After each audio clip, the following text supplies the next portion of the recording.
Janasena party నెలకొల్పిన నాటి నుంచి జన సైనికులు, పవన్ అభిమానులు, ఓ సామాజిక వర్గంలోని కొందరు పవన్ ని సీఎంగా చూడాలనే కోరుకుంటూ వస్తున్నారు. అయితే పవన్ మాత్రం తాను సుదీర్ఘకాలం రాజకీయాలు చేయాలని అనుకుంటున్నా అని, ఒకసారి సీఎం ఇప్పుడే కావాలని అనుకోవడం లేదని గతంలో కొన్ని సందర్భాల్లో చెప్పారు. అలాగే కొన్ని సందర్భాల్లో సీఎం అవుతా అని కూడా చెప్పారు. కానీ ఇప్పుడు మాత్రం సీఎం పదవిపై ఫోకస్ పెట్టడం లేదని అర్థమవుతోంది. 2014లో పార్టీ పెట్టిన పవన్ ఆ ఏడాది ఎన్నికల్లో పోటీ చేయకుండా టీడీపీ, బీజేపీ కూటమికి మద్దతిచ్చారు. ఇక 2019లో పోటీ చేసినా ఏమాత్రం ప్రభావం చూపలేకపోయాడు. 10 ఏళ్ల నిరీక్షణ తర్వాత జనసేనకు 2024లో విజయం దక్కింది. 2024 వరకు ఎన్నో రకాల అవమానాలు ఎదుర్కొంది. అయితే గెలుపోటములతో సంబంధం లేకుండా పవన్ కళ్యాణ్ ఏపీ రాజకీయాలపై ప్రభావం చూపారు. ఒక సందర్భంలో వైఎస్సార్ కాంగ్రెస్ పార్టీ వర్సెస్ పవన్ అన్నట్టు రాజకీయం ఉండేది. 2019లో వైసీపీ గెలిచిన తర్వాత పూర్తిగా సీన్ మారిపోయింది. నాడు జగన్పై విరుచుకుపడేవారు పవన్.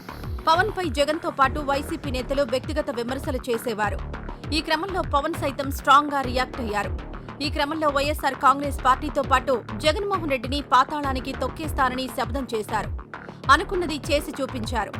అయితే అధికారంలోకొచ్చిన తర్వాత పవన్ తీరు స్పష్టంగా మారింది. వైఎస్సార్ కాంగ్రెస్ పార్టీ నేతలపై మాటల తీవ్రత తగ్గింది. జగన్మోహన్ రెడ్డిపై వ్యాఖ్యలు తగ్గించారు.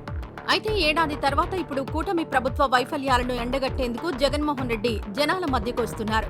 చంద్రబాబుతో పాటు లోకేష్ పై తీవ్ర విమర్శలు చేస్తున్నారు. పవన్ విషయాన్ని ప్రస్తావించడం లేదు.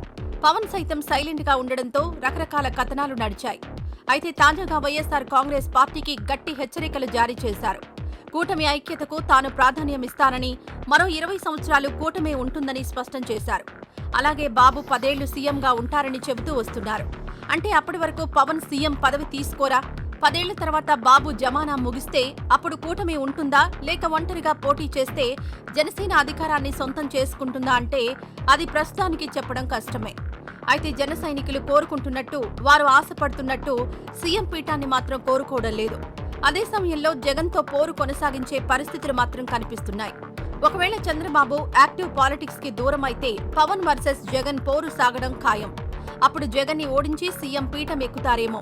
మరి అప్పటి వరకు జన సైనికుల కలలు మాత్రం నెరవేరే అవకాశాలు కనిపించడం లేదు.